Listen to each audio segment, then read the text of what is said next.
购买大蒜时，究竟是白皮好还是紫皮的好？老家蒜农说漏了嘴。今天看完这个视频，弄懂再买不吃亏。大家好，欢迎来到美食采味。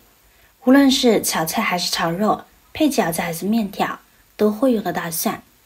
菜品中呢放入大蒜后，味道呢会好很多，配烧烤等等呢都会非常的美味。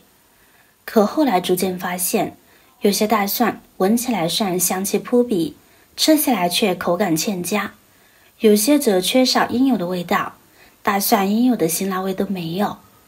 才知道大蒜之间呢也是有优劣之分的。可是在购买大蒜的时候，如何才能挑选到优质的大蒜呢？下面就来跟大家分享几个挑选大蒜的小技巧。首先要看一下大蒜的根部，这个一般不难发现，但是仔细看呢还是能分辨。大蒜的根部有的有根须，有的大蒜没有。种植过大蒜的朋友都知道，我们扯大蒜的时候，只有生长得好优质的大蒜才能够被连根拔起，而一些瘦小的大蒜是拔不出完整的蒜头的。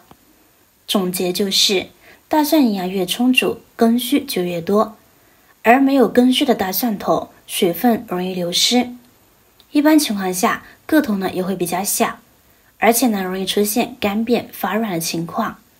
而有根须的大蒜水分不易流失，有了根部的保护，还容易保存。所以经过我们比较之后，可以得知我们要挑根部有根须的大蒜购买。第二，看一下大蒜的顶部，就是要看一下大蒜顶部被割出来的形状。大蒜在出土前或出土后，蒜头呢都会用刀割开来，可以从顶端看一下这里大概有多少层皮。如果皮层过多，说明大蒜呢还没有完全成熟。意思就是为了盈利统一时间采摘大蒜，可是这头大蒜生长周期不够就被采摘下来了，相对来说蒜瓣比较小，大蒜的香辣味也不够浓郁，吃起来就会差点意思。相反，如果皮层较少，就是已经成熟的了。成熟的大蒜蒜香味更浓，蒜辣十足。所以我们在购买的时候，一定要购买皮层较少的大蒜，吃起来更香。第三，就是蒜皮的颜色，这是一直以来都有争论的话题。很多人认为外表光亮又白又大的这种大蒜呢，一定是好大蒜。其实这种想法呢是比较错误的，千万别一味的认为白皮的好。优质大蒜的外皮应当是白紫相间或纯正的紫色，白色虽然看起来会更加的整洁，但是这样的大蒜营养价值呢会低一些。而表皮呈现紫色或白紫相间的这样的大蒜，比如辣素、大蒜素、大蒜新素呢都很高，杀菌抑菌效果更好，同时味道呢也会更辣一些。另外，由于颜色呢是紫色的，说明紫皮蒜呢含有较多的天然色素花青素，它是一种抗氧化物质，比维 C、维 E 等抗氧化能力呢要强很多倍，而且口感呢也会更加的爽脆。用这样的蒜来做菜，也能更好的激发出香味，因为口味和口感呢更浓一些。像这样的大蒜才是比较优质的。白皮蒜的蒜皮呢是白色的，那么它也含有花青素，但含量呢比紫皮蒜呢要少很多，所以抗氧化能力呢要弱一些。现在大家明白该买白皮蒜还是紫皮蒜了吧？还有，大蒜的外皮在正常情况下呈现白色或紫色，当大蒜储存时间过长或受到其他因素影响时，可能会发生褐变现象，导致外皮变色或是呈现褐色。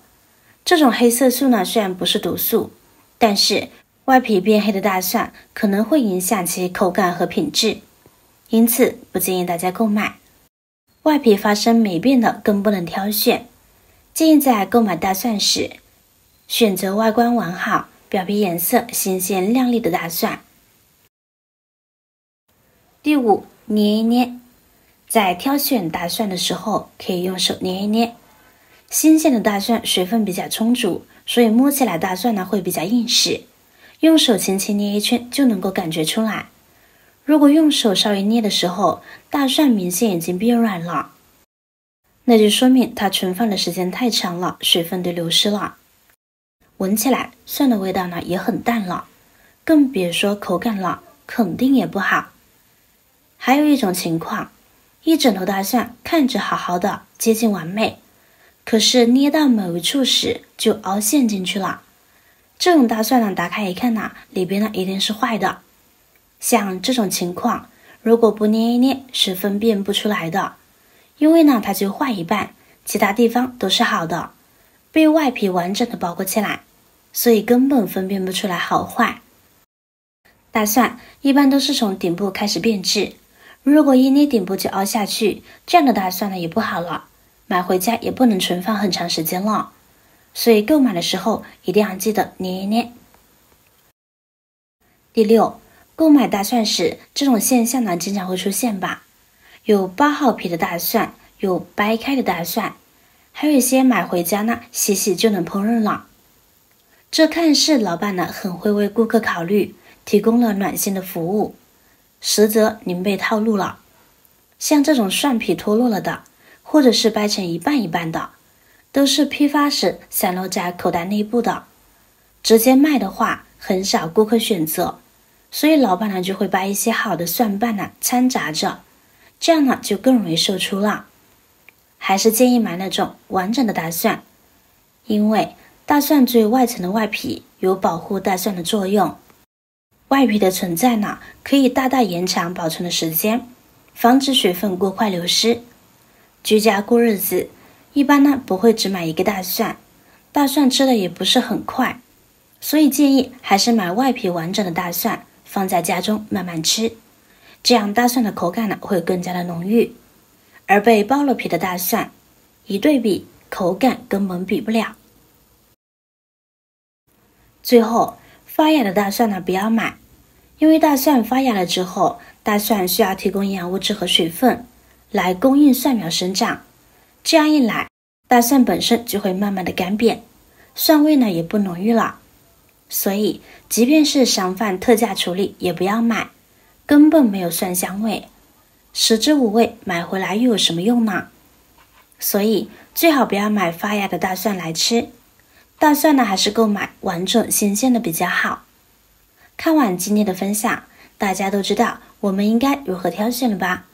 用上这些方法，轻轻松松挑选到优质的而且蒜味足的大蒜。